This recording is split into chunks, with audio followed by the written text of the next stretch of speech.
Hey, to set photo as a wallpaper on the Google Pixel 8a, all you have to do is just to click and hold with your finger on the empty space in the home screen and then select wallpaper and the style.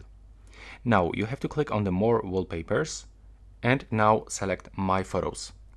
Then select your camera folder, for example, and now pick the photo that you want to set as a wallpaper. So I'm gonna pick this one.